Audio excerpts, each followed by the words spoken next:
Começa agora mais um Jornal da Justiça, Pauta do Dia, o programa que vai te atualizar sobre os assuntos mais buscados na web, trazendo sempre temas relevantes e atuais que estão sendo pesquisados. O Pix, novo sistema de pagamentos instantâneos, começou a valer nesta segunda e aí no primeiro dia de funcionamento, segundo o Banco Central, foram feitas mais de 1 milhão de transações financeiras. Não é à toa então que a palavra Pix foi parar no Google Trends, que é uma ferramenta gratuita que mostra aí os temas mais buscados pelo internauta e como um termo específico está sendo pesquisado. A gente vê aí, foram mais de 50 mil pesquisas sobre o assunto, todo mundo querendo saber o que é o Pix. E aí já nas consultas relacionadas, que é um outro índice que o Google Trends traz, a gente tem os seguintes termos, né? Chave Pix, Banco Central, como funciona o Pix e por aí vai. Então, se você não tem ideia do que é o Pix, se você nunca ouviu falar, né, dessa nova tecnologia aí que vem para facilitar as nossas vidas, vamos assistir então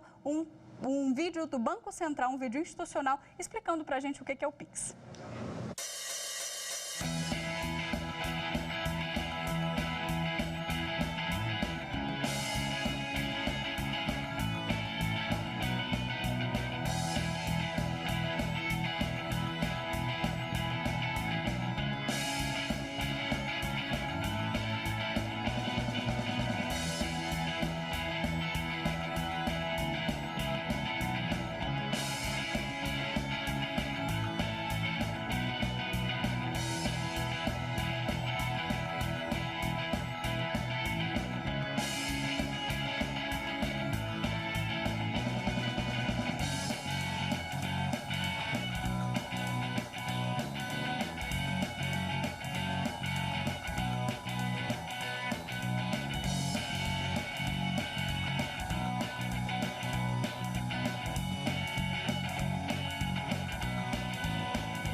Para orientar você sobre esse tema, eu converso com o Fernando Pérez, que é especialista em Direito Digital e Crimes Cibernéticos, e também com Gabriel Antunes, que é advogado atuante no Direito Digital Bancário. Sejam muito bem-vindos aqui ao nosso programa, Gabriel, Fernando, muito obrigada pela participação. Eu já começo aqui querendo saber a seguinte dúvida, né? Por que então que o governo criou esse programa que vai facilitar a nossa vida? Eu quero que vocês expliquem para o público por que o Pix então veio em 2020, que foi um ano difícil de pandemia, né? Tem alguma relação? Me conta aí. Então, primeiramente, muito obrigado, Mari, pelo convite para participar com vocês aqui na TV Justiça, esse programa que é um programa muito interessante e importante para toda a população brasileira. Obrigado, Fernando, pela parceria aqui, também dividindo esse quadro comigo. Bem, o vídeo já explicou um pouco sobre o que é o Pix, né, e como que ele está aí estabelecido no nosso país. E basicamente, na verdade, não tem relação com a pandemia. O Pix ele é mais um meio de proporcionar ao usuário do sistema bancário, do sistema financeiro nacional, uma forma de realizar pagamentos, transações de todos os tipos, tal como é o cartão de crédito, tal como é uma ida a uma instituição financeira para o uso do caixa eletrônico ou mesmo junto ao caixa dentro dessa instituição bancária. O Pix, portanto, é uma espécie de cartão digital, eu poderia dizer assim.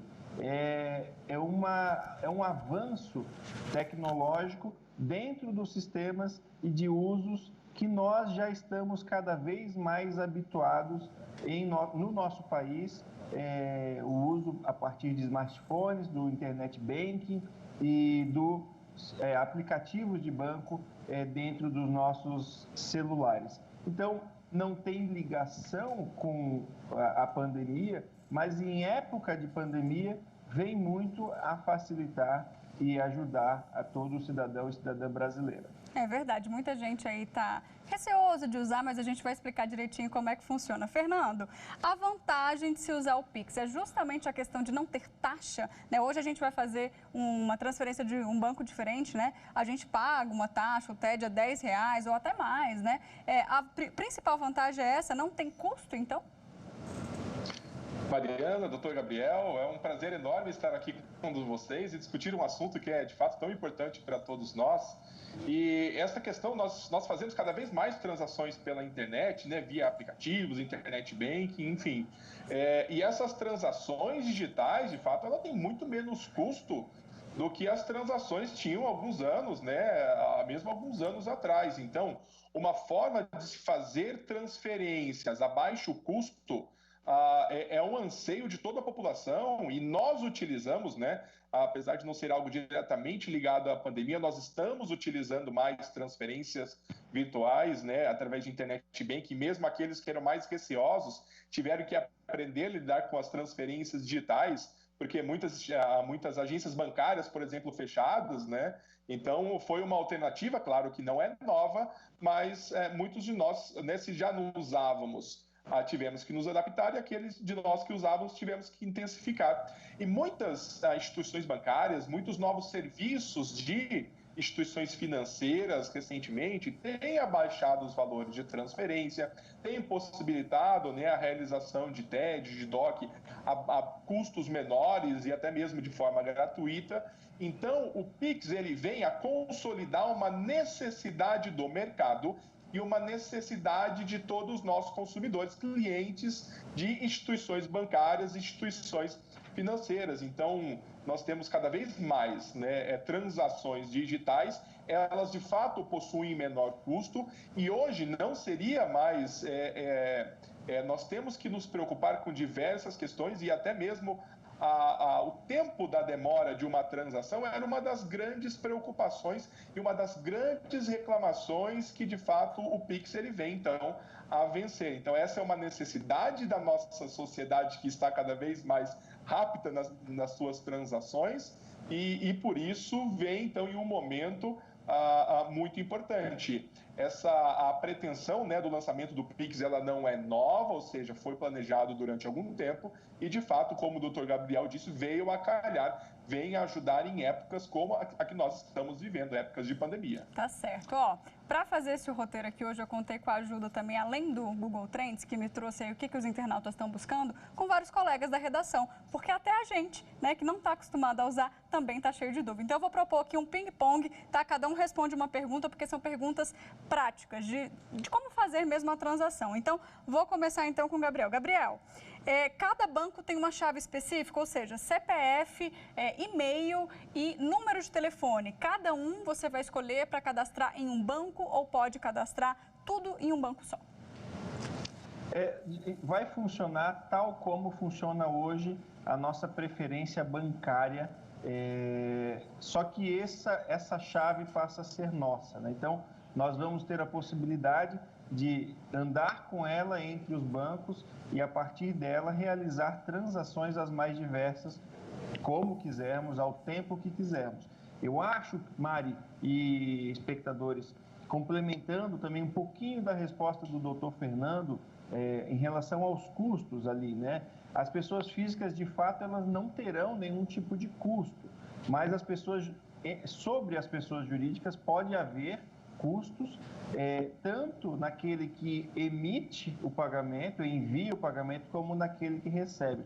Então, é importante, assim, eventualmente, uma pessoa com menor conhecimento não se lembra que tem um CNPJ ali com o qual faz as suas transações, o MEI ou o similar, e acaba transacionando.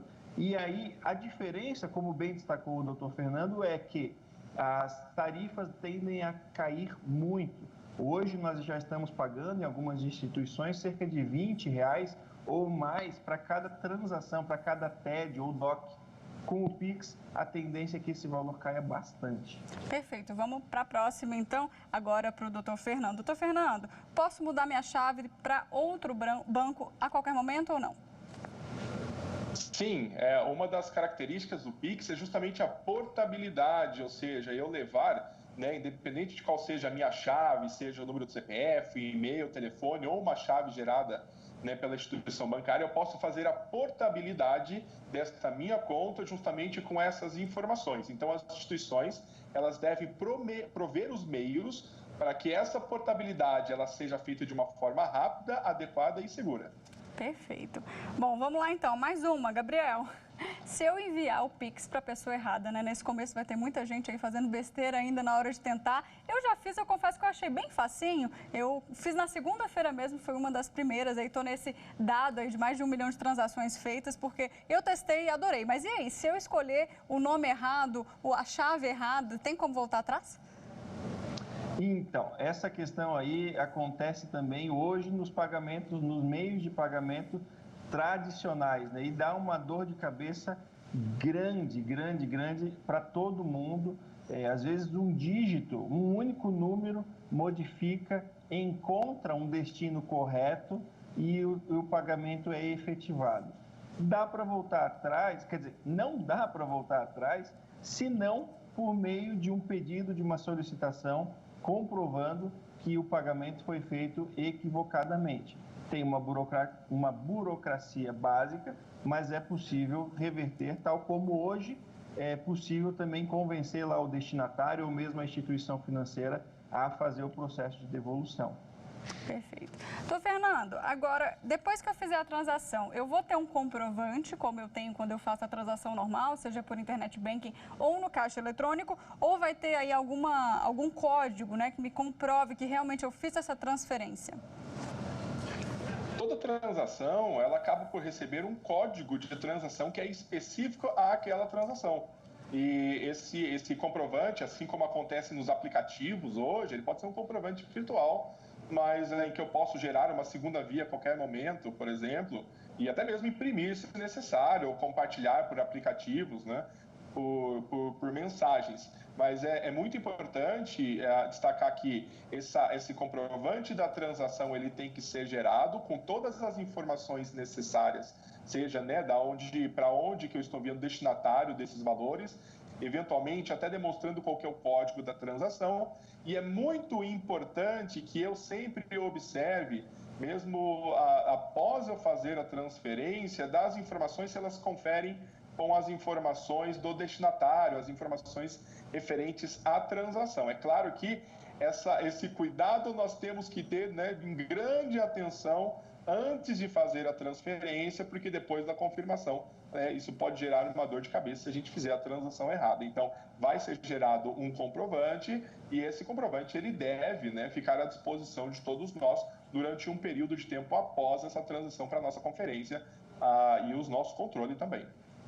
Vamos para a próxima, então. Em caso de conta conjunta, né? A gente tem muitos casos de pessoas casadas, doutor Gabriel. Como é que vão funcionar essas chaves, já que a conta corrente é conjunta?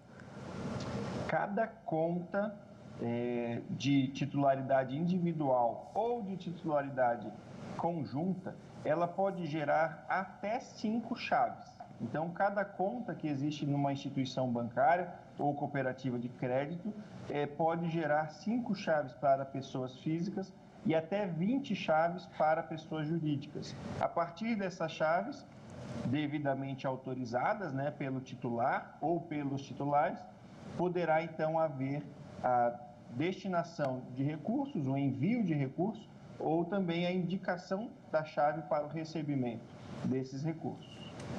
Perfeito. Agora, é uma dúvida que foi até interessante. Eu preciso ter a conta no banco para pagar e receber ou não? Pode ser banco diferente que não tem problema nenhum. De fato, não há necessidade, eu preciso ter uma conta em um banco ou uma instituição financeira que esteja enquadrado nas possibilidades dentro do Pix, ou seja, não é necessariamente uma conta bancária, daquelas instituições que formalmente são conhecidas como bancos. Existem diversos outros meios, né, aplicativos de pagamentos digitais, por exemplo, diversas instituições que de alguma maneira e muito se assemelham a bancos e para todos nós, de fato, às vezes possuem a maioria dos serviços básicos, né, iniciais que um banco possui, mas não somente os bancos. Então, outras instituições que mantêm contas de depósito digitais podem, então, fornecer o Pix também. Então, é necessário que eu tenha uma conta em uma dessas instituições que estejam enquadradas, então, e, é claro, não há necessidade de ser a mesma instituição bancária para que eu faça essa transferência. E uma das vantagens do próprio Pix é justamente eu poder percorrer diferentes bancos e instituições financeiras de uma forma muito mais fácil, utilizando, então, a chave da minha conta. Uma liberdade aí que a gente não pensou em ver tão cedo, né? Doutor Gabriel, falando em liberdade, o que eu posso pagar? Ele funciona como um débito à vista? Só funciona para essa questão? Funciona para crédito? É só transferência? Isso também foi me questionado na redação hoje, quando a gente falou que ia tratar desse assunto. Bem, o Pix, como a gente vem afirmando, né? Ele é um meio de pagamento. Ele é mais um meio de pagamento. Nesse sentido, todo tipo de conta, todo tipo de despesa pode ser paga, saldada pelo Pix. O que se deve ter em mente é que em algumas modalidades de contas, que tem, por exemplo, a conta de luz, somente entre ontem e hoje é que se está estabelecendo a forma como as operadoras irão proporcionar ao cidadão a confirmação desse pagamento. Mas isso é uma questão de poucos dias para estar absolutamente conclusiva a forma, né? Porque há uma regulamentação que as operadoras de energia devem cumprir, inclusive de envio de informações à Receita Federal, à Receita Nacional, e essas informações, então, precisam estar alinhadas ao pagamento de Pix. Isso está sendo resolvido nesses dias e, muito provavelmente, logo nós teremos a condição de pagar também a conta de luz. Mas qualquer outro tipo de conta poderá ser saldada com o meio de pagamento Pix. Maravilha, então. Agora, seguinte, doutor Fernando, se a pessoa fez, gostou, mas aí ela desistiu, falou, não quero mais usar o Pix, eu posso voltar atrás para o método tradicional ou não? Se eu vinculei as minhas chaves, cadastrei meu CPF, meu e-mail e meu número de telefone, eu não posso mais voltar atrás. Veja só, o Pix ele é um método alternativo de pagamento, né, como o doutor Gabriel ele comentou. Ou seja, sendo alternativo, primeiro, eu não estou obrigado a utilizar o Pix neste momento.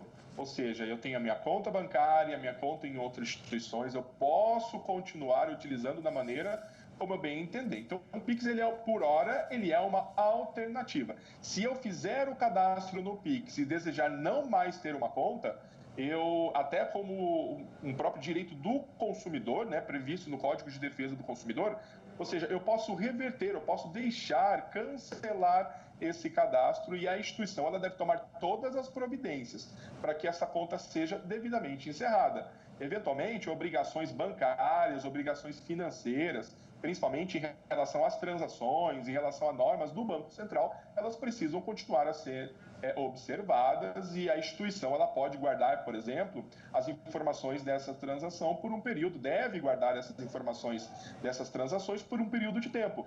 Mas por hora, ou seja, sendo um método alternativo, é possibilitado então ao cliente, ao consumidor, ao usuário, deixar de utilizar o Pix. Uma das discussões que nós vamos ter a partir de agora é se outras modalidades, como o TED e o DOC, por exemplo, elas continuarão a existir ou se em algum momento, até pelo próprio desenvolvimento do mercado, ou seja, como nós comentamos hoje em razão da demora na transação em alguns momentos e até dos altos valores das taxas que são cobradas, em algum momento talvez deixe de existir, mas isso por uma própria evolução das nossas necessidades, das nossas exigências. Mas por hora, sendo um método alternativo, então eu posso me cadastrar e querendo não mais utilizar, eu vou na instituição cuja a chave está cadastrada e peço a exclusão dessa chave. Ô, doutor Fernando, mas isso também já é um movimento, né, que vem acontecendo. Eu tenho conta em alguns bancos digitais e sempre prefiro fazer as minhas transações por lá, porque cada TED meu, por exemplo, é R$10. Então, né, ao longo do mês, se eu fiz 5, eu já gastei R$50. Mas a questão da instantaneidade é que é o pulo do gato aí do Pix, porque você recebeu o dinheiro na mesma hora é o diferencial também, né?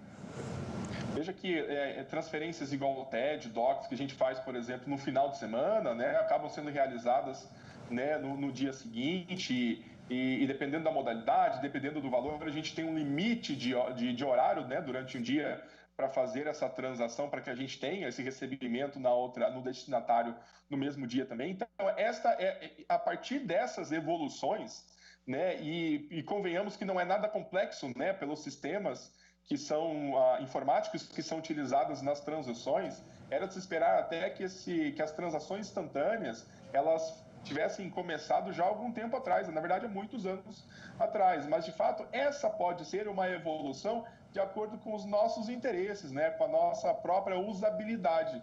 Então não existe uma previsão de término, né, dos outros serviços, mas em razão dos custos, em razão de eventuais demoras, ou seja, na própria transação, a gente vai acabar deixando de utilizar, e o Pix ou outros meios alternativos que até podem surgir no futuro, podem acabar tomando o lugar desses outros tipos de transações. Bom, a maioria então das perguntas... Quer falar, doutor? Perdão. Sim, é interessante que o doutor Fernando falou algo bastante comum na nossa rotina, né? A questão da inclusão, da exclusão do Pix, das usabilidades em geral. É muito comum que nós, brasileiros, troquemos, né, de número de celular com uma regularidade muito grande, né? Mais do que em outros países, em algumas regiões do país, também ocorre muitas vezes. Bem, lembrando que uma das formas de cadastrar o Pix, a chave Pix, é pelo número de telefone. Então, na condição de o meu número de telefone ser trocado, o que acontece, né? Bem, é necessário, Mari e telespectadores, doutor Fernando, é necessário e é importante que o usuário faça uma nova chave Pix e cadastre e vincule ao novo telefone celular. Bem, aqui é importante fazer duas distinções. A primeira é que, se eu tenho uma chave Pix que está vinculado a um telefone celular meu velho, o que vai acontecer? As pessoas que detêm aquela chave para me enviar vão passar a pagar para um terceiro? Não é isso. Apenas você, detentor daquela chave, titular daquela chave, não receberá informação de que você recebeu um crédito, né, na sua conta. Mas, talvez, quando esse telefone chegar na mão de outra pessoa, esse número de telefone, aquela pessoa ficará sabendo, e isso é bastante inconveniente. Então, você cadastrando uma nova chave e vinculando ao seu novo número de telefone, você passará a ter os recebimentos dessa nova chave no seu número atual de telefone. E é importante, então, fazer a exclusão daquela chave antiga para que você não tenha problemas de quebra de sigilo bancário, né? Os seus créditos realizados na chave antiga sendo informados para um terceiro desconhecido. Por fim, não menos importante, né? Lembrar que se a pessoa deu aquela chave para que haja um pagamento recorrente, ela precisa avisar aquele que irá pagar sobre a mudança da chave. Perfeito, ótima dica. Agora eu quero ir para um momento aqui delicado, mas que é muito importante a gente falar. Doutor Fernando, quais são as principais preocupações em relação à segurança desse sistema? Todos nós estamos afoitos, né, ansiosos em fazer o cadastro, em experimentar, saber como funciona o Pix, fazer as primeiras, né, transações. E temos que tomar muito cuidado, porque os criminosos, eles sabem que nós estamos mais vulneráveis, principalmente nesta primeira fase, né, numa fase inicial de cadastro, né, de pré-cadastro das nossas contas, e agora que nós estamos começando a utilizar, porque estamos ávidos em busca de informações e eles sabem que, né, essa vulnerabilidade acaba fazendo com que todos nós, por muitas vezes, deixemos de dar uma atenção na questão de segurança. Então, nós temos que tomar muito cuidado ao receber informações através de redes sociais e principalmente através de e-mails, principalmente nos convidando a fazer o cadastro em instituições bancárias, a fornecer os nossos dados, porque os criminosos, eles estão à procura de informações, até mesmo como dados do nosso cartão de crédito, prometendo diversos benefícios para um eventual e, claro, falso cadastro. Então, nós temos que tomar muito cuidado nesta primeira etapa de uso, enquanto estamos aprendendo a utilizar, e não acreditar, não confiar em informações e sites que nós desconhecemos. Perfeito. Doutor Gabriel, dá um exemplo prático aqui de golpe que já está acontecendo, né, relacionado ao Pix, que a gente já viu reportagem que saiu, só para a gente exemplificar para o público. Então, o doutor Fernando falou algo muito, ele sempre, na verdade, fala algo muito importante a respeito dos golpes, né? Uma característica dos golpes é que eles funcionam sempre, são os mesmos crimes, é isso que ele sempre fala. O doutor Fernando já assistiu algumas palestras que ele deu e ele é muito claro nisso. Os golpes funcionam, são os mesmos por meios diferentes. Então, assim, o que nós temos que tomar cuidado é exatamente ao acessar os nossos aparelhos de celular, ao acessar os nossos e-mails por meio do aparelho celular ou outro caminho, nós temos que cuidar para que, uma vez solicitados dados, nós não entreguemos esses dados, de modo que o golpista, né, não faça uso das nossas informações sigilosas para a aplicação do golpe. Então, já aconteceu por via do WhatsApp o envio de link, o usuário detentor do Pix acessa o link achando que aquela informação é uma informação noticiosa verdadeira, é levada para o aplicativo bancário do seu celular e dali o golpista ele começa a proceder com a aplicação do golpe, aplicando ali reconhecimento facial na vítima, ou outra forma como a própria vítima cadastrou a sua forma de realizar o pagamento, e isso culmina na transferência de valores entre contas, entre Pix ou qualquer outro tipo de pagamento de transação bancária. Então, o WhatsApp tem sido utilizado recorrentemente como um meio para se chegar até a vítima e realizar a aplicação do golpe. Posso aproveitar e dar dois exemplos rapidinho, por favor, de casos que eu tive contato esses dias? Um dos casos que chegou até nós, um e-mail falso, ele prometia um crédito de R$2.000 para a pessoa que fizesse o cadastro naquele momento através daquele link, simulando então um site falso de um banco que é conhecido, ou seja, a vítima ela ficava, né? Quem não quer, né? R$2.000 acaba caindo. Ganhar R$2.000 de crédito na conta para fazer o cadastro somente naquele dia. E uma outra preocupação que nós temos que ter, e que já identificamos também a ocorrência de golpes, vai ser um dos meios de pagamento, né, dentro do Pix, será através da leitura de um código, QR Code. Nós vamos a um restaurante, por exemplo, e esse código ele pode ser gerado para que a gente faça o pagamento específico para a conta, para fazer um pagamento do mercado, de um restaurante, por exemplo. Se nós for nos apresentado um código falso, através da internet, do WhatsApp, como o doutor Gabriel disse, a gente pode acabar fazendo a transferência, então realizando a transferência para uma pessoa diversa daquela que nós pretendíamos. Então, a gente tem que tomar muito cuidado em não acreditar nesses milagres e também na hora de fazer a transferência, conferir os dados do destinatário desses valores. É bastante interessante, né, Mário, doutor Fernando, assim, que o simples fato de o criminoso clonar o celular não permite a aplicação do golpe. Ele tem que ter variáveis além para que o golpe seja aplicado, que é justamente a sua senha, o seu token, a sua leitura facial. Então, a aplicação do golpe ela é tão audaciosa e sofisticada que leva a pessoa a crer que aquela operação que ela está fazendo vai lhe trazer algum proveito. Geralmente é a pergunta da Mari: quem é que não quer R$2.000, né? Então as pessoas acabam se entusiasmando com uma vantagem e procurando o erro, né? Caindo no golpe. É verdade. Bom, gente, infelizmente nosso tempo chega ao fim. Eu adorei as dicas, adorei o programa. Doutor Fernando, muito obrigada. Eu que agradeço e que todos nós possamos utilizar a internet da forma mais correta e possível. Muito obrigado pela oportunidade. Doutor Gabriel, muito obrigada também.